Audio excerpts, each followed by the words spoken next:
جب سے میری بیوی نے مجھے فون پر بتایا تھا کہ 3 دن بعد ہماری بیٹی پیدا ہونے والی ہے، میں خوشی سے پاگل ہوا جا رہا تھا۔ دل چاہ رہا تھا کہ ابھی اسی وقت یہاں سے اڑ کر جلدی سے اپنے گاؤں اپنی بیوی کے پاس پہنچ جاؤں۔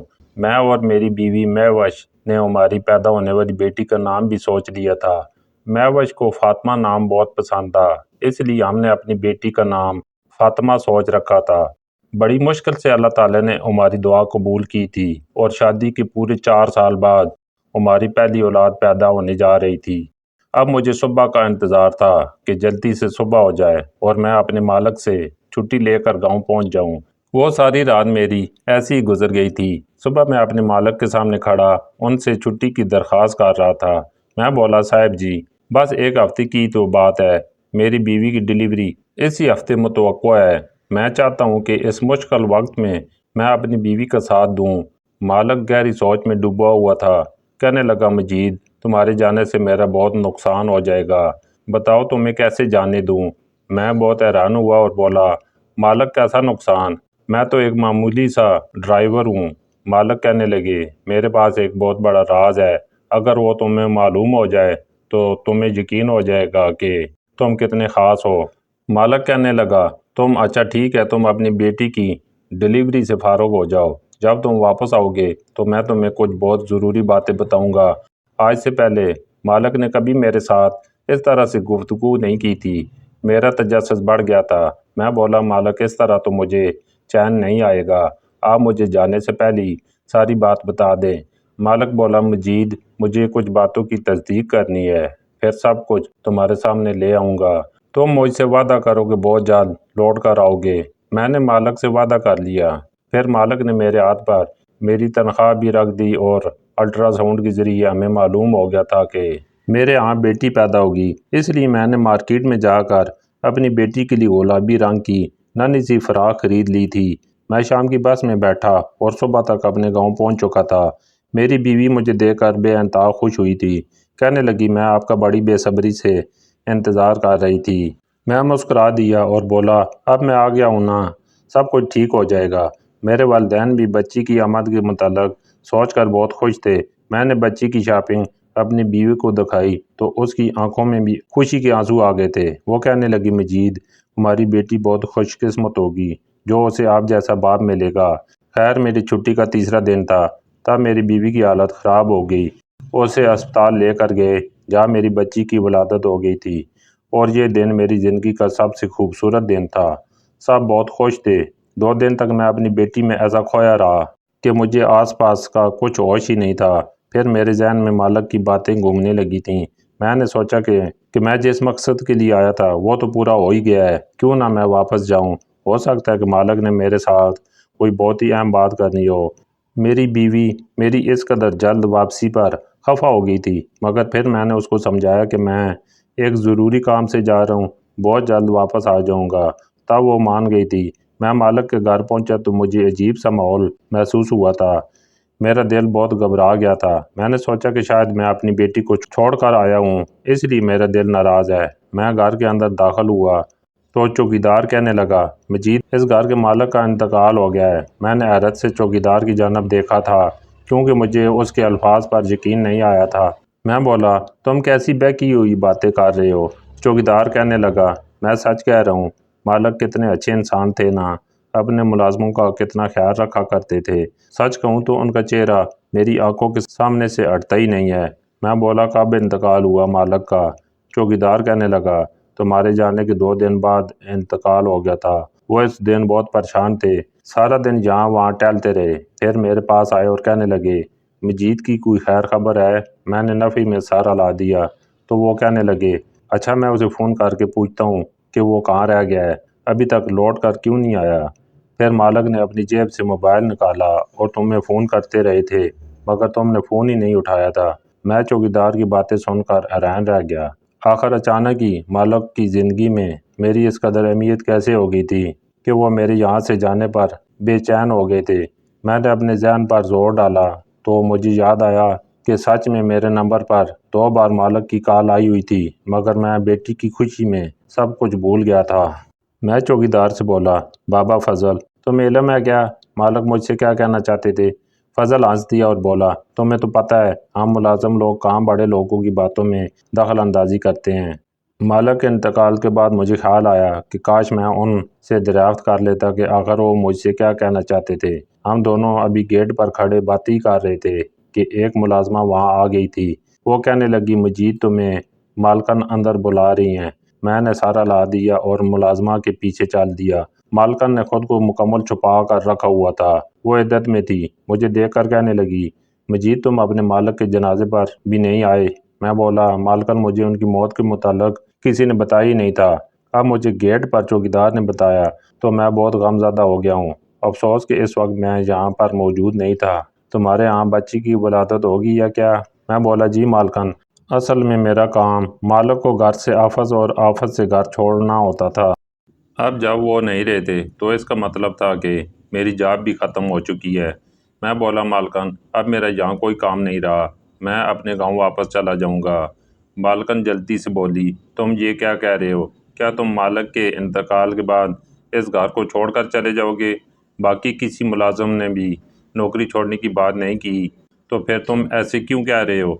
میں بولا، مالکن میرا کام فکر مالک تک محدود تھا، اب میں یہاں رہ کر کیا کروں گا؟ مالکن کہنے لگی، اب مجھے تمہاری ضرورت ہے، تم یہ کام چھوڑ کر مت جاؤ۔ مجھے مالکن پر ترس آ گیا تھا، اس لیے میں نے ارادہ کر لیا کہ جب تک مالکن کو میری ضرورت ہے تب تک میں یہ گھر چھوڑ کر نہیں جاؤں گا۔ میں اپنے کمرے میں آ کر بیٹھ گیا۔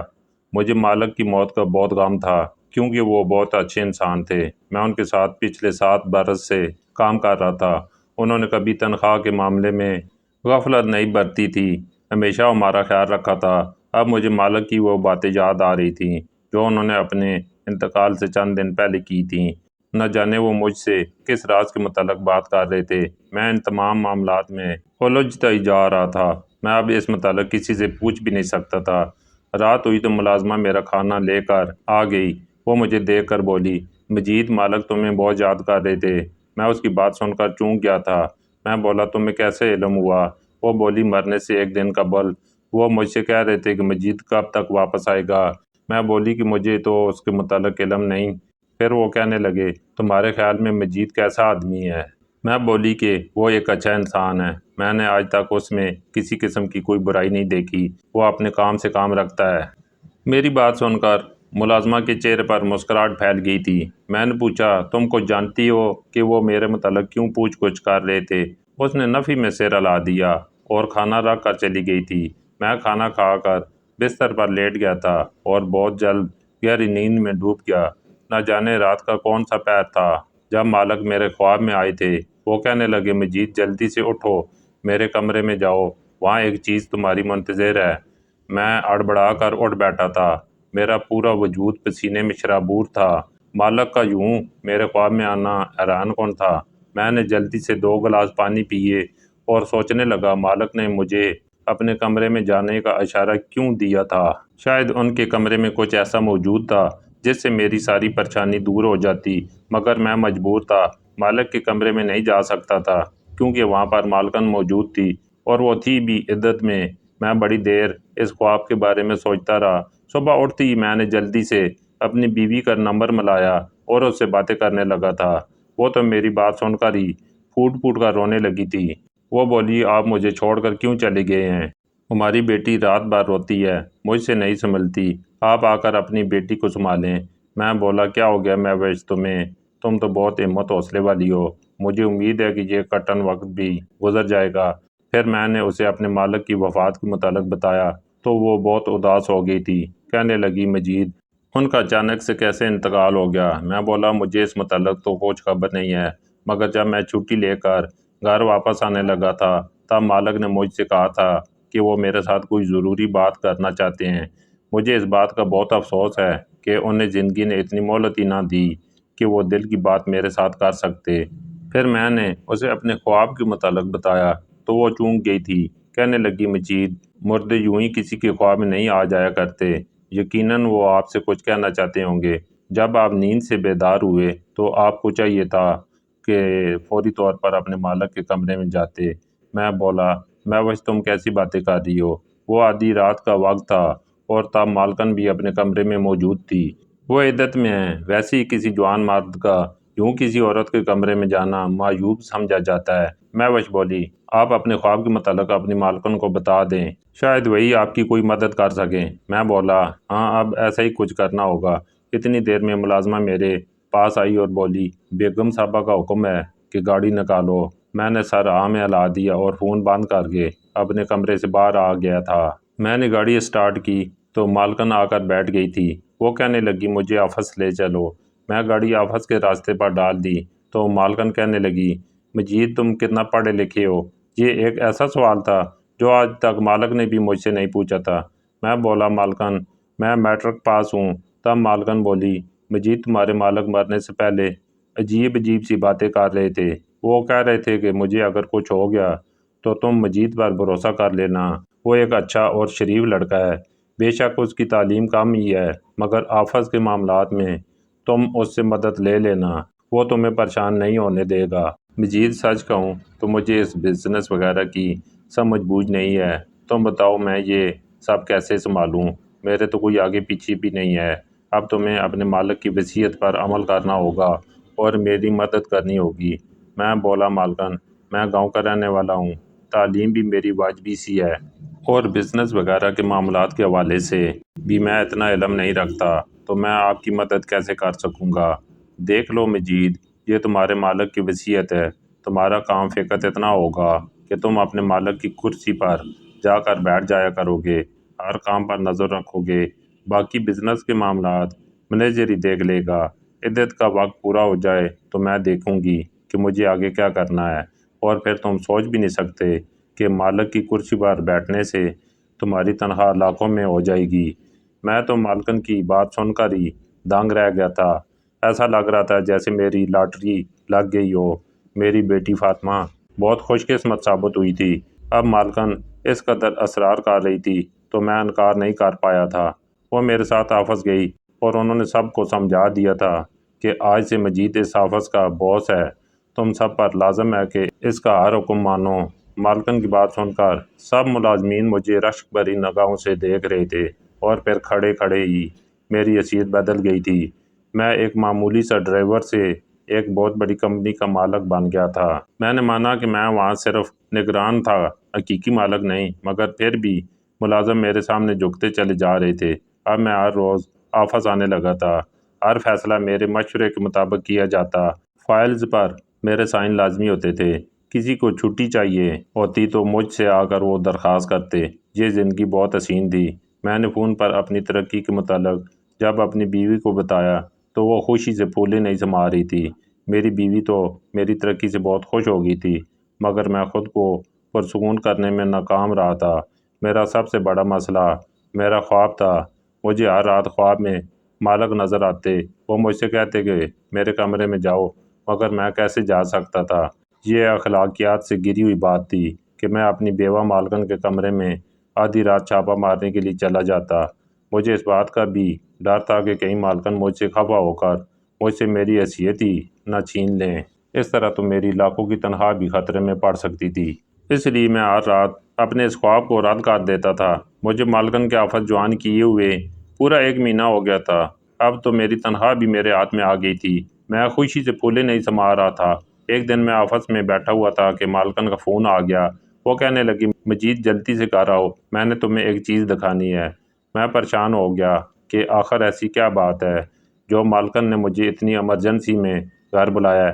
گھر پہنچا تو مالکن لاؤنج میں ہی بیٹھی ہوئی تھی، وہ رو رہی تھی۔ مالکن کہنے لگی، آج میں اپنے کمرے کی صفائی کر رہی تھی، مجھے وہاں سے یہ خط ملا ہے، یہ تمہارے نام میرے شوہر نے لکھا تھا۔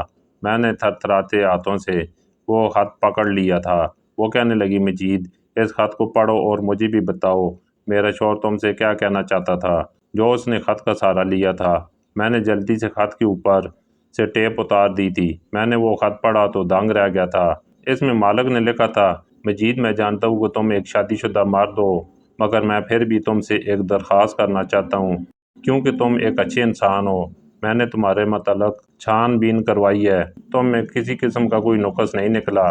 مجید مجھے ڈاکٹر نے بتایا ہے کہ مجھے ایک بہت خطرناک بیماری ہے، میں بہت جلد اس دنیا سے گزر جاؤں گا، میری بیوی پیچھے اس دنیا میں اکیلی رہ جائے گی، اس کے سر پر والدین بھی سلامت نہیں ہیں۔ ایسے میں میری تم سے درخواست ہے کہ تم میری بیوی کو تنہا مت چھوڑنا، تم اسے نکاح کر کے اس کا سہارا بن جانا۔ میں اس کے حوالے سے کسی اور شخص پر اعتبار نہیں کر سکتا۔ یہ خط پڑھ کر دنگ رہ گیا تھا، سمجھ میں نہیں آ رہا تھا کہ مجھے کیا کرنا چاہیے اور کیا نہیں۔ مالکن بولی، مجید کیا لکھا ہے خط میں؟ مجھے بتاؤ، میں بہت بے چین ہوں۔ اب اگر میں مالکن کو اپنے منہ سے یہ سب کہتا تو شاید وہ مجھ پر اعتبار نہ کرتی، اس لیے میں نے خط ان کی جانب بڑھا دیا اور وہاں سے چلا گیا۔ باہر آ کر میں سوچنے لگا کہ شاید مالک مجھ سے یہی کہنا چاہتے تھے، شاید وہ میرے خواب میں بھی اس لیے آیا کرتے تھے۔ اب بات تو یہ تھی کہ کیا مجھے اپنے مالک کی وصیت پر عمل کرنا چاہیے تھا یا نہیں۔ میں اپنی بیوی کو کیسے دھوکہ دے سکتا تھا؟ میں نے سوچا کہ میں دیکھتا ہوں کہ مالکن اس خط کے متعلق کیا کہتی ہے مجھ سے۔ ان کا جواب سن کر ہی میں کوئی فیصلہ کروں گا۔ رات ہوئی تو ملازمہ میرے پاس آئی اور بولی، مالکن نے بلایا ہے۔ میں لاؤنج میں آیا تو مالکن وہیں پر بیٹھی ہوئی تھی۔ وہ کہنے لگی، مجید، تم نے اپنے مالک کی وصیت کے متعلق کیا سوچا ہے؟ میں نظریں جھکا کر کھڑا تھا۔ میں بولا، میں آپ کے متعلق ایسا کچھ سوچ بھی نہیں سکتا مجید۔ میں بھی اپنی زندگی میں کسی دوسرے شخص کو شامل کرنے کا تصور بھی نہیں کر سکتی، مگر اب میں مجبور ہو چکی ہوں۔ میں مر جاؤں گی مگر اپنے شوہر کی وصیت پر ہر حال میں عمل کروں گی۔ میں اپنے اس رشتے پر رضامند ہوں۔ تم مجھے بتاؤ، تم راضی ہو یا نہیں؟ میں مالکن کی طرف دیکھنے لگا تھا۔ آج انہوں نے اپنا چہرہ مجھ سے نہیں چھپایا ہوا تھا۔ وہ بہت ہی حسین عورت تھی۔ میں بولا، مالکن، سوچ کر بتاؤں گا۔ میں اتنا کہہ کر اپنے کمرے میں واپس آ گیا تھا۔ مالک کا خط مجھے مل چکا تھا۔ آج 100% یقین تھا کہ وہ میرے خواب میں نہیں آئیں گے، مگر یہ میری خام خیالی تھی۔ رات کے پچھلے پہر پھر سے مالک میرے خواب میں آئے اور کہنے لگے، جلدی سے میرے کمرے میں جاؤ۔ میں بیدار ہوا تو سوچا کہ اب تو مجھے خط بھی مل گیا ہے، اب کمرے میں جانے کی کیا ضرورت بنتی ہے۔ میں اچانک اٹھا اور مالکن کے کمرے میں بنا دستک دیے داخل ہو گیا تھا۔ سامنے کا منظر دیکھ کر تو قدموں تلے سے زمین ہی نکل گئی تھی، کیونکہ وہاں تو مالکن کی نظر مجھ پر پڑی تو وہ تھر تھر کانپنے لگی تھی۔ وہ جلدی سے اٹھ کھڑی ہو گئی اور بھاگتی ہوئی میرے پاس آئی اور میرا ہاتھ تھام کر بولی، مجید، میں تم سے بہت محبت کرتی ہوں۔ تم اس راز کو راز ہی رہنے دو۔ ہم دونوں شادی کر لیں گے۔ میں ساری جائیداد تمہارے نام کر دوں گی۔ ہم عیش بھری زندگی گزاریں گے۔ بس تم نے آج یہاں جو دیکھا ہے یہ کسی کو مت بتانا۔ اپنی آنکھیں بند کر لو۔ میں بولا، مالکن، یہ سب کیا ہے؟ مجھے سب کچھ سچ سچ جاننا ہے۔ مالکن بہت ڈری ہوئی تھی۔ وہ بولی، مجید، میں کروڑ پتی باپ کی اکلوتی اولاد تھی۔ انہوں نے میری شادی اپنے آفس کے ایک ملازم سے کر دی تھی۔ یہ سارا بزنس تمہارے مالک کا نہیں بلکہ میرا تھا۔ میں اور یاسر ایک دوسرے کے ساتھ بہت خوش تھے۔ یاسر ہر لحاظ سے ایک اچھا شوہر ثابت ہوا تھا، مگر پھر یاسر نے تمہیں ملازمت پر رکھ لیا۔ میں نے تمہیں دیکھا تو تمہیں پسند کرنے لگی تھی۔ میں نے بہت سال خود پر جبر کیا، مگر اب میں مزید تم سے دور نہیں رہ سکتی، اس لیے میں نے یاسر کو راستے سے ہٹانے کا فیصلہ کر لیا تھا، مگر اسے نہ جانے سب کے متعلق کیسے علم ہو گیا تھا۔ وہ تم سے بات کرنا چاہتا تھا اور تمہیں ملازمت سے نکال دینا چاہتا تھا۔ میں تمہیں خود سے دور نہیں کر سکتی تھی، اس لیے میں نے تمہارے جانے کے بعد یاسر کے کھانے میں ایسی دعا شامل کرنا شروع کر دی جس سے اس کا جسم مفلوج ہو کر رہ گیا۔ تم جانتے ہو، پیسے سے دنیا میں سب کچھ ہو سکتا ہے۔ میں نے چند لوگوں کو بہت سارے پیسے دے کر اپنے ساتھ ملا لیا تھا اور یاسر کی موت کا ڈھونگ رچایا تھا۔ اس وقت میں نے یاسر کو دوائیوں کے زیر اثر بے ہوش رکھا ہوا تھا۔ سب نے اس کی میت دیکھی تھی، مگر میں نے یاسر کو دفن نہیں کیا تھا، کیونکہ عین موقع پر مجھے علم ہو گیا تھا کہ میری ساری جائیداد یاسر کے نام پر ہے۔ اس نے اپنی وصیت میں لکھا ہے کہ اس کے انتقال کی صورت میں یہ ساری جائیداد یتیم خانوں میں تقسیم کر دی جائے۔ اب میں یاسر کو دعاؤں کے زیر اثر اپنے ہی کمرے میں رکھا ہوا ہے۔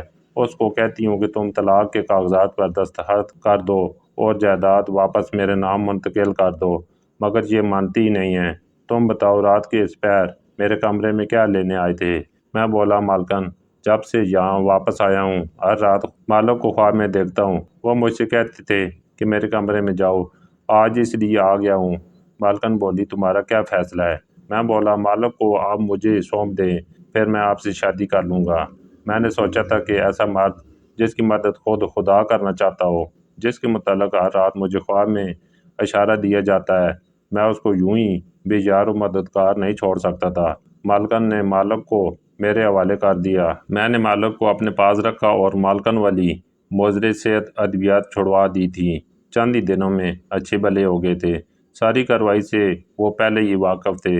مالک نے میرا بہت شکریہ ادا کیا کہ میں نے ان کی جان بچا لی تھی۔ میں واپس اپنے گاؤں جانے لگا تو مالک نے مجھے انعام کے طور پر 10 لاکھ روپے دیے تھے، جو میں نے لینے سے انکار کر دیا تھا، مگر انہوں نے جب زبردستی کی تو مجھے لینا ہی پڑے تھے۔ مالک نے اپنی ساری جائیداد واپس مالکن کے نام کر دی تھی اور اسے طلاق دے کر بیرون ملک چلے گئے تھے۔ اب مالکن اکیلی رہتی ہیں۔ ایسی عورت جو غیر مرد کی خاطر اپنے شوہر کے ساتھ یہ سب کر سکتی ہے، اس کے ساتھ ایسا ہی سلوک کرنا چاہیے تھا۔ میں آج بھی حیران ہوں کہ نہ جانے مالک کی ایسی کون سی نیکی اس کے کام آئی تھی جو اللہ تبارک و تعالیٰ نے اس کی مدد کی تھی۔ میں پھر سوچتا ہوں کہ بے شک مارنے والے سے بچانے والے کی ذات بہت بڑی ہے۔ اللہ تعالیٰ یوں ہی لوگوں کو اپنی ذات کے کرشمے دکھاتا ہے تاکہ انسان سمجھ لے کہ اللہ تعالیٰ ہے اور وہ ہمارے بہت ہی قریب ہے۔